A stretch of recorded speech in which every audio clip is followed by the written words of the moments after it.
Comment un juif doit-il réagir face à une situation qui risque de lui être difficile? Pour répondre à cette question, nous allons ramener les paroles du Midrash. Dans le Bereshit Rabbah, Resh Parashat Ayin Vav, le Midrash nous raconte deux grandes figures du Ham Israël, Yaakov Avinu et Moshe Rabbeinu. Yaakov Avinu, le préféré des patriarches. Moshe Rabbeinu, le préféré des prophètes. Tous les deux, Dieu leur a fait une promesse qu'il serait avec eux, qu'il les protégera, et tous les deux ont fini par avoir peur. Yaakov Avinu, quand Yaakov s'est sauvé chez Lavan à cause de son frère Esav, Akadosh Baruch Hu se dévoila à lui en lui disant « Ve'ine anochi imach, et voici je suis avec toi. Ushmarticha bechol asher telech, et je te protégerai où que tu ailles. Va'ashivoticha el ha'adama hazot, et je te ramènerai vers cette terre. » Donc Akadosh Baruch Hu lui a promis qu'il le ramènera sain et sauf en terre sainte. Concrètement, quand est venu le temps où Yaakov elle est en chemin vers Eretz Israël, et Yaakov entendit que Esav venait à sa rencontre avec 400 hommes armés. Dit le verset dans Parashat Vayishlach, Perek Amedbet, Pasukret, Vayira Yaakov Meod. Yaakov eut très peur, Vayetserlo, et fut angoissé. Donc nous voyons qu'Akadosh Baruch Hu lui a promis qu'il le ramènera sain et sauf en terre sainte, et malgré cela, Yaakov finit par avoir peur. Rashi explique que la raison de la peur de Yaakov était due au fait qu'il pensait que son comportement n'était pas à la hauteur. Et de ce fait, la promesse d'Akadosh Baruch Hu n'était plus d'actualité. Concernant Moshe Rabbeinu, Akadosh Baruch Hu lui dit, dans Parashat Shemot Perek Gimel Pasuk Yudbet, Vayomer, Dieu lui dit, Ki eye imach, car je serai avec toi. Dieu promet à Moshe d'être avec lui dans son chemin en tant que manig du Ham Israël, en tant que dirigeant du peuple juif. Concrètement, plus tard, quand Og Melech HaBashan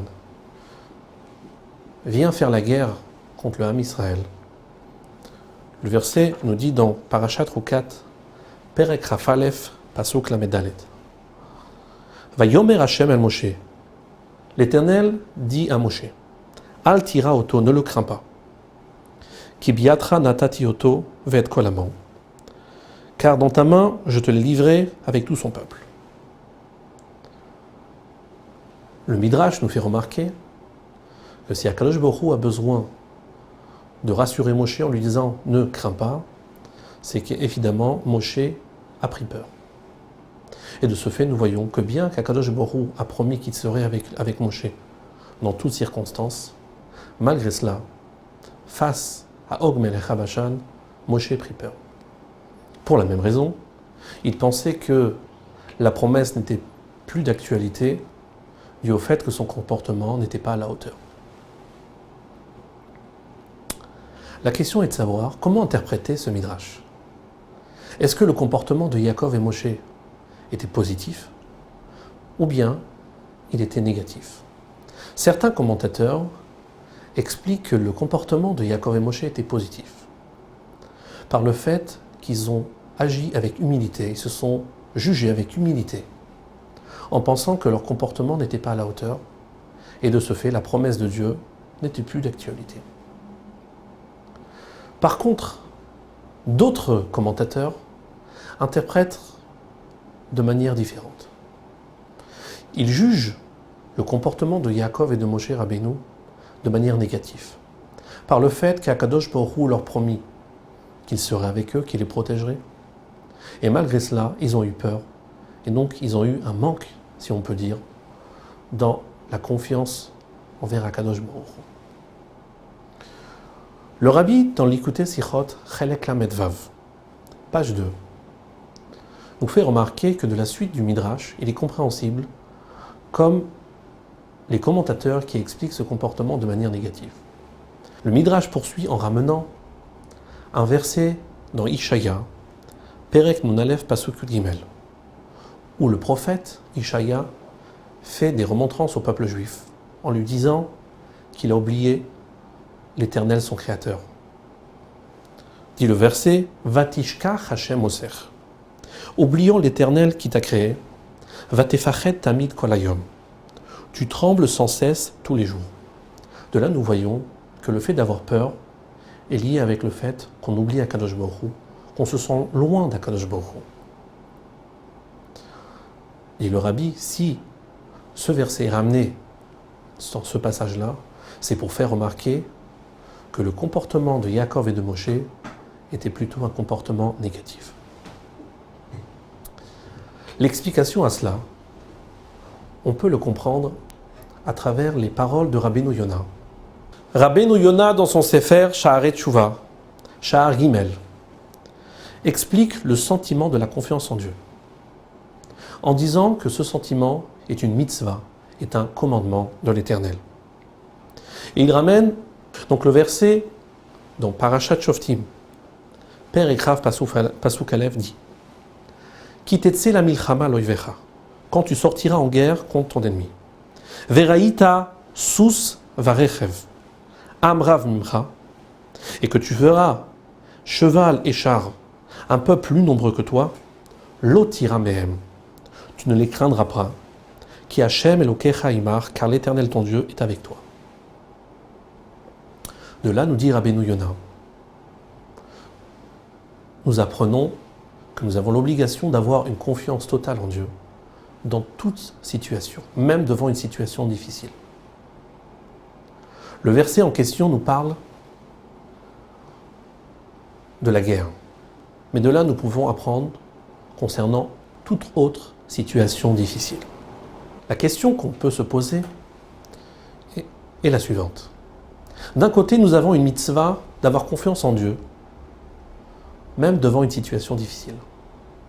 De l'autre côté, il se peut que notre comportement n'est pas à la hauteur, qu'on a fait peut-être des avérotes, et que Dieu est emmené, chas v'shalom, de nous punir. Donc comment avoir confiance en Dieu alors qu'on a pu commettre des avérotes? Pour répondre à cette question, nous allons ramener un proverbe du Tzemar Tzedek. Le Tzemar Tzedek répondit un jour à un homme qui vient demander une bracha pour un juif qui était dans une situation de santé critique. Le Tzemar Tzedek lui dit « Pense bien et tout ira bien ». Dans cette phrase « Pense bien et tout ira bien », nous voyons que le fait de penser bien a comme conséquence automatique que tout ira bien. La source de ce proverbe chassidique se trouve dans les paroles du Sefer Chovat Alevavot. Sha'ar HaBitachon, Perek Aleph et Perek Bet, est expliqué la notion de la confiance en Dieu. Tout d'abord, il faut se sentir en toute sérénité. Deuxièmement, mettre son sort dans les mains de Dieu. Troisièmement, être sûr que Dieu lui fera du bien, qu'il le mérite ou pas. Quelle est la raison pour laquelle Akadosh Baruch Hu rend du bien, même à celui qui a fauté? Explique le Rabbi dans cette sikha que ceci est dû au travail que l'homme a fait sur soi-même pour avoir cette confiance en Dieu. Le fait d'avoir confiance en Dieu et ne craindre de rien du tout. Le craindre et ne craindre de rien. Ceci est un travail et Dieu rend mida keneged mida, c'est-à-dire de même que l'homme met son sort dans les mains de Dieu, automatiquement, Akadosh Baruch Hu ne déçoit pas l'homme et lui rend par du bien. Au point où, dans le Sefer du Baal Shem Tov, le Sefer Keter Shem Tov, Siman Shin Pebet, il est écrit, quand Akadosh Baruch Hu a décrété de punir un juif, Rahman al-Itzlan, alors il lui enlève cette midat habitachon, ce sentiment de confiance. De là, nous voyons combien la confiance est importante. Au point où Akadosh Baruch Hu ne peut pas toucher ce juif tant qu'il ne lui a pas enlevé ce sentiment de confiance. Le Rabbi conclut par la hora suivante.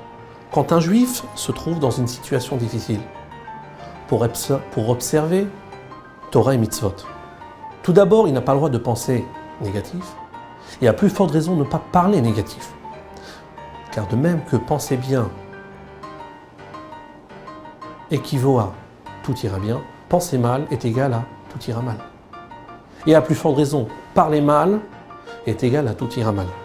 C'est la raison pour laquelle il faut faire attention de penser bien, de parler bien, de mettre son sort dans les mains d'Akadosh Baruch Hu. En même temps, faire le nécessaire d'après les lois de la nature pour essayer de sortir de cette situation difficile. Et à travers cela, nous promet la Torah qu'Akadosh Baruch Hu nous rendra uniquement du bien. Shavuot.